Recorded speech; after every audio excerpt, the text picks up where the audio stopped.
it looks something like this. One of the reasons that I needed to get Larry so mapped out, to get his design so hammered down. By the way, he has 3 jaws instead of 4 now.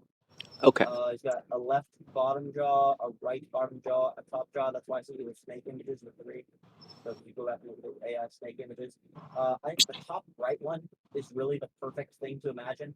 You just take off the eyes, and obviously imagine they don't have mouths and use the back. If you look at all 3 of those snake heads, it's not heads, but just like fingers, basically. Yeah. Then you wrap that in skin, and that's exactly what he looks like. If you just give that sandworm teeth poking through the gaps between the heads, that's exactly what it looks like. And so, anyways,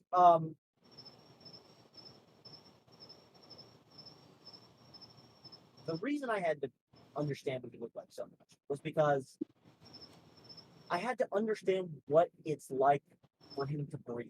I had to figure out what the experience of him breathing would feel like. Because a huge part of running the framework is understanding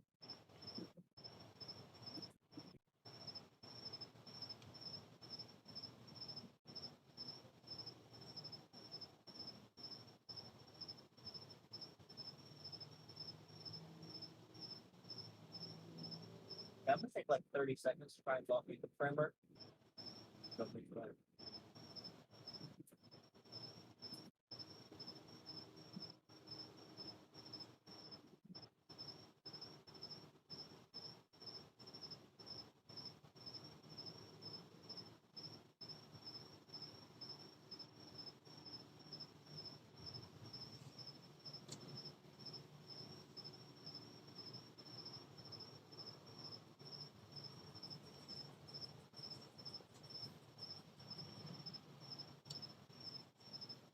So the reason I had to figure out what it's like for him to breathe is because the whole point of this framework was to start from an entirely a-religious and entirely personally motivated, selfish perspective on the world. Start from maximum efficiency principle, which is just the observation that everything's actions are motivated by the attempt to achieve the most desirable experiences. You disagree with that, you're a fucking idiot, kill yourself. I'm not going to explain that.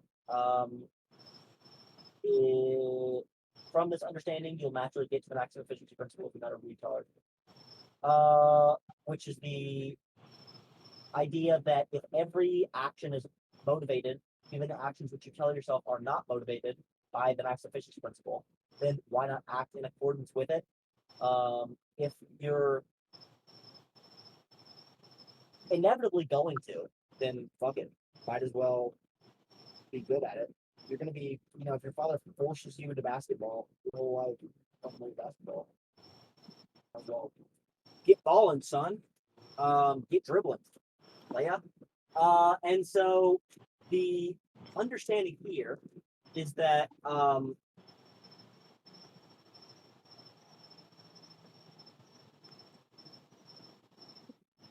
everything seeks the best experience.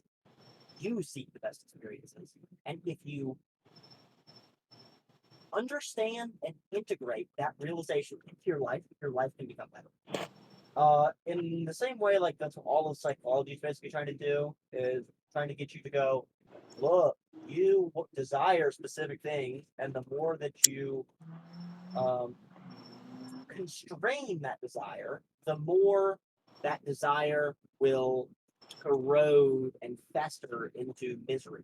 But if you can act in alignment with your desire, then you can exist happily. It's like, Maslow's hierarchy of needs, Freud's whole charted theory, and Jung's whole shtick. It's like everyone, philosophy wants to judge the same thing. You should get the point by now if you've ever taken a class in your life. And so moving on from here, the basic stuff, which is things like good things. If you like good things, you should probably try and get good things. Step 2 is what are the good things you're after? So you have a maximum efficiency principle. What are you trying to get? You're trying to get real good at what? What's the game that you're trying to optimize for, right?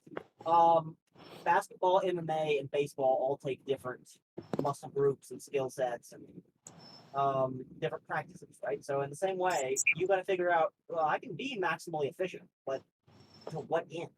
Um, and obviously, I already spoiled it by saying things want to achieve the best experiences. So you already know um, where I'm going, which is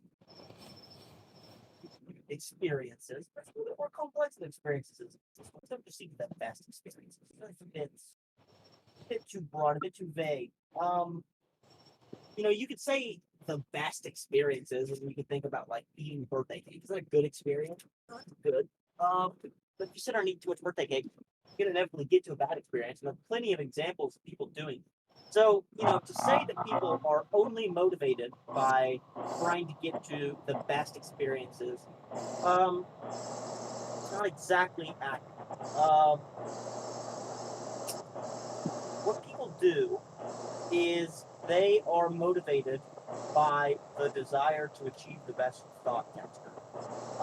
And I'll sort of hammer this out later, maybe change the word I used previously, but I got to run with it now, so we'll see how I do. I don't know how thought textures and experiences differ. And I guess technically, if you have the right definition of experience, then they don't differ.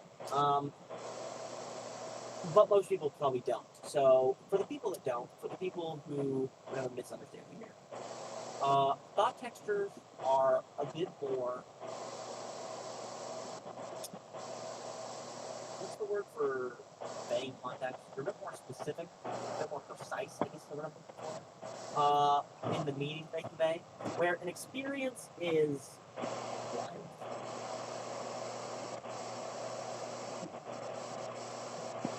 I don't know. How would you do that? Are they different, Trevor? I kind of walking through a really weird track here. It's nothing to do with the film. Is there a difference between like experiences and thought textures? I mean, obviously there's a difference in the way you use it in context. But like, what if you were to actually draw a line between experience and context? I think I kind of fucked myself by drawing that.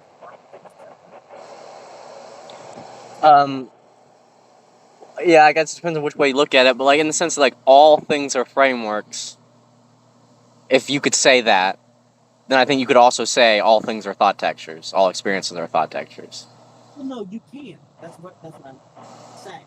It's like, in other words, like I think you just picked the wrong one. Like, yeah, I don't think experiences are that different context. I think context is a more specific thing. So I should have said that it's not one of those words. I think it's a mistake. There's a bigger underlying stumbling over the terminology. To reset with different terminology and some articulate.